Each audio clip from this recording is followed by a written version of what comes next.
Hello learners, welcome to ज्ञानी zone. आज हम जो टॉपिक आपके साथ डिस्कस करने वाले हैं वो है फैक्टराइजेशन।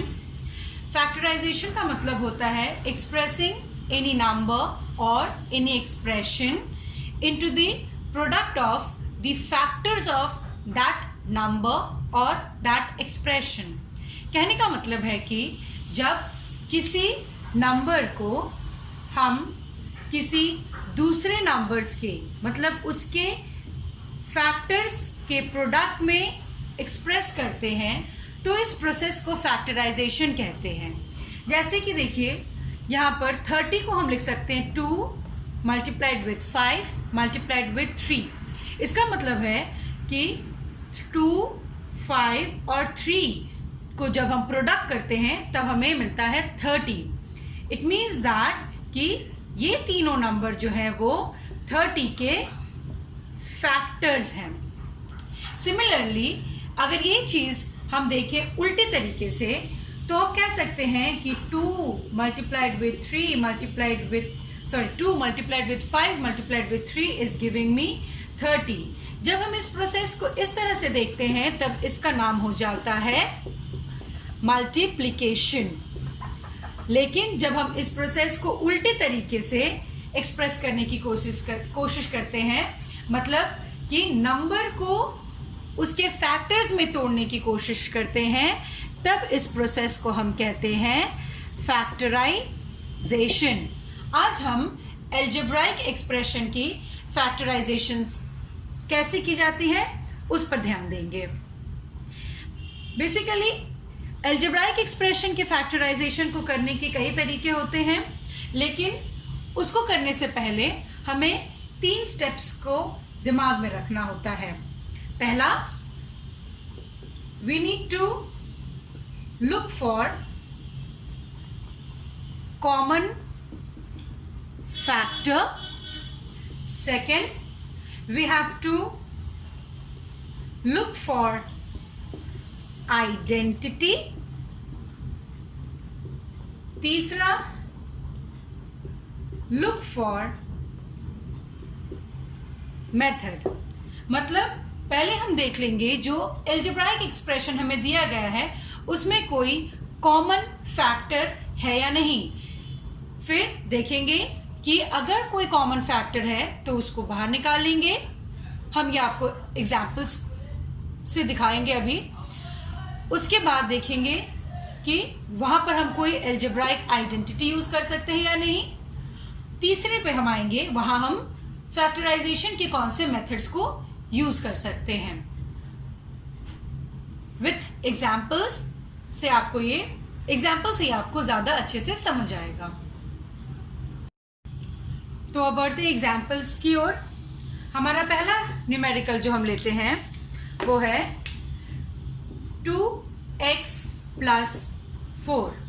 यहाँ देखिए इस सम में 2x को हम लिख सकते हैं 2 मल्टीप्लाइड विद x, 4 को हम लिख सकते हैं 2 मल्टीप्लाइड विद 2।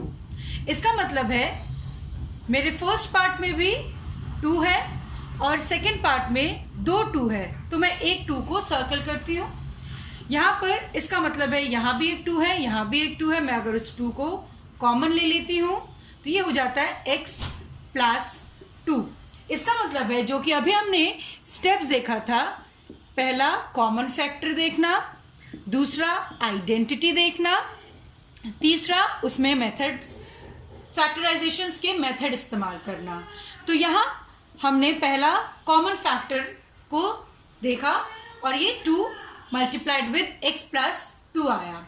अब यहाँ x + 2 में क्योंकि हम कोई आइडेंटिटी यूज़ नहीं कर सकते हैं तो हमारा आंसर जो होता है वो 2 मल्टीप्लाइड विद x + 2 हो जाता है। मतलब एक एल्जेब्राइक एक्सप्रेशन को हमने उसके प्रोडक्ट के फॉर्मेट में एक्सप्रेस किया। अब बढ़ते हैं हम अपने दूसरे एग्जाम्पल की ओर। दूसरा एग्जाम्पल 12ab + 15ab²। यहाँ इस समय देखिए 12 और 15 का हमारा कॉमन फैक्टर होता है 3, है ना। 12 को हम लिख सकते हैं 2 मल्टीप्लाइड विथ 2 मल्टीप्लाइड विथ 3। 15 को हम लिख सकते हैं 3 मल्टीप्लाइड विथ 5। सो 3 यहाँ मेरा कॉमन फैक्टर है, 3 को हमने लिया। उसके अलावा हम देख सकते हैं कि यहाँ पर मेरा a का पावर 2 है, यहाँ a का पावर 1 है, यहाँ b का पावर 1 है, यहाँ b का पावर 2 है। इसका मतलब क्या है, a और b जो है यहाँ प्रेजेंट है, तो मैं एक a और एक b कॉमन ले लेती हूँ।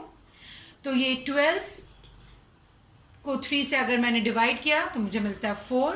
इस a को a से डिवाइड करूँगी तो मिलेगा एक a और ये b कैंसिल हो गया।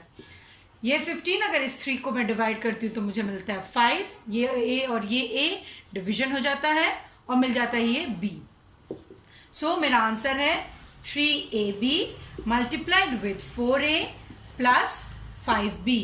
So the algebraic expression 12a square b plus 15ab square को हम उसके फैक्टर में तोड़ते हैं as 3ab multiplied with 4a plus 5b।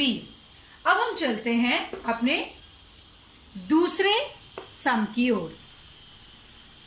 हमारे दूसरे सम में अब हम आपको कुछ पहले एल्जेब्राइक आइडेंटिटीज के बारे में बताते हैं, जैसे कि a प्लस b का होल स्क्वायर हमें पता है a square plus 2ab plus b square.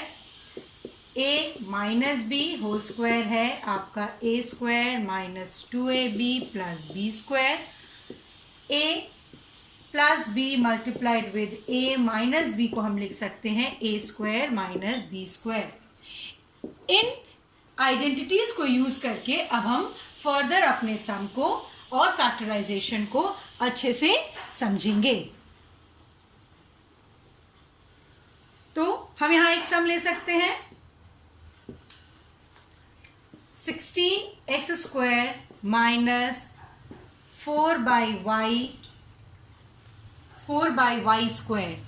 यहाँ देखिए, यहाँ हमारे पास कॉमन टर्म है 16 और 4 का कॉमन टर्म क्या हो जाएगा 4, क्योंकि 16 को हम लिख सकते हैं 4 मल्टीप्लाइड विथ 4 या फिर 2 multiplied with 2 multiplied with 2 multiplied with 2 और 4 को लिख सकते हैं 2 मल्टीप्लाइड विथ 2, बेसिकली 4। सो ये हो जाएगा आपका 4x square minus 1 by Y square. ये था मेरा कॉमन फैक्टर। अब हम आते हैं यहाँ पर, देखिए हम आइडेंटिटी यूज कर सकते हैं कैसे। इस 4x स्क्वायर को हम लिख सकते हैं 2x, 4 को हम लिख सकते हैं 2x whole square. 1 by Y square को लिख सकते हैं हम 1 बाई वाई का होल स्क्वायर। तो a square minus B square के फॉर्मेट में ये हम तोड़ सकते हैं, तो मेरा आंसर हो जाता है 2x minus 1 by y 2x plus 1 by y. मतलब a square minus B square को हम लिख सकते हैं a minus b multiplied with a plus B.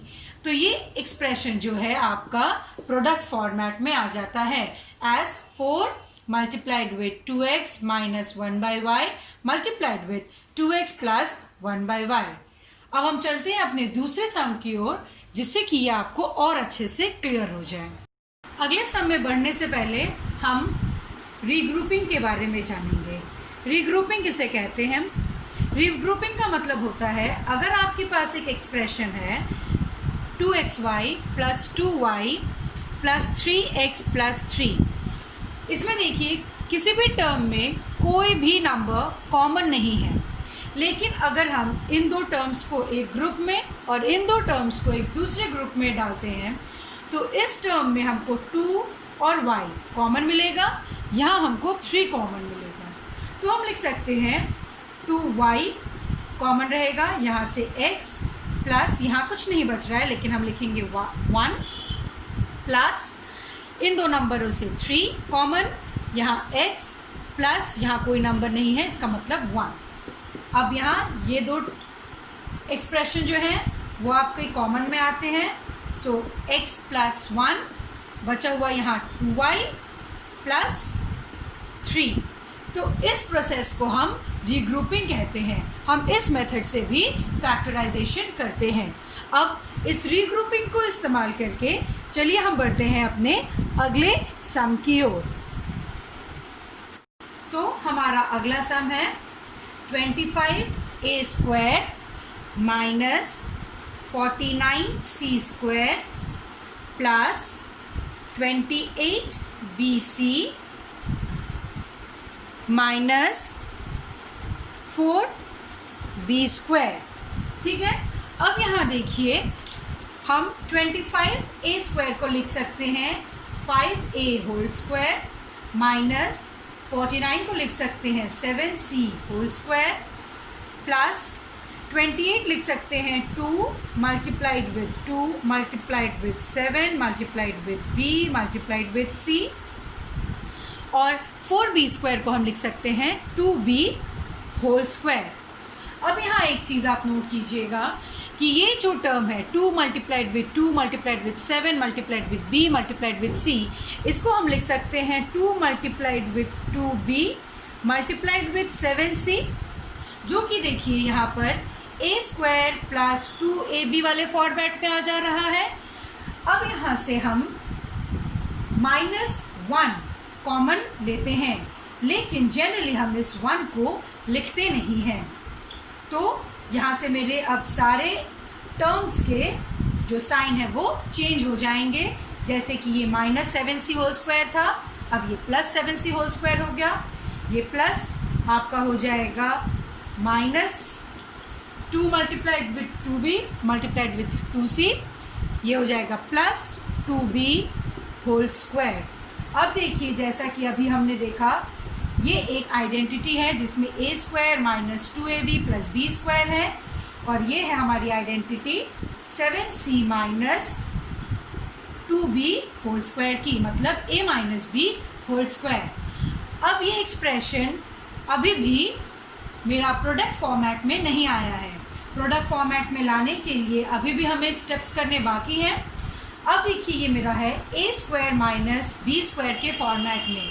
यहाँ हम अब a² माइनस b² का आइडेंटिटी लगाते हैं, जो कि है हमारा a² माइनस b² का आइडेंटिटी है a plus b multiplied with a minus b। सो ये हो जाएगा a plus 7c minus 2b multiplied with a minus b। यहाँ देखिए अब हम इन ब्रैकेट्स को हटाएंगे तो मेरा आंसर हो जाता है 5a प्लस, यहाँ भी प्लस का साइन है, कोई साइन नहीं रहने का मतलब है plus. So plus multiplied with plus will be giving me plus 7a plus multiplied with minus जो है वो हमें देती है माइनस। अब यहाँ आते हैं 5a plus minus minus minus और माइनस प्लस 2b। सो इस तरह से हमने इस एक्सप्रेशन को जो है वो उसके प्रोडक्ट फॉर्मेट में, जो कि है 5a plus 7c minus 2b multiplied with 5a minus 7c plus 2b के फॉर्मेट में इसे तोड़ा है। आज के लिए फैक्टराइजेशन के वीडियो में इतना ही। आगे हम अपने अगले वीडियो में डिफरेंट मेथड्स ऑफ फैक्टराइजेशन के बारे में पढ़ेंगे। अगर आपको ये वीडियो पसंद आया हो तो इसे लाइक कीजिए, अपने फ्रेंड्स के साथ शेयर कीजिए, और हमारे अगले वीडियो को तुरंत अपने फ़ोन में पाने के लिए हमारे इस चैनल ज्ञानी जोन को सब्सक्राइब कीजिए। Thank you.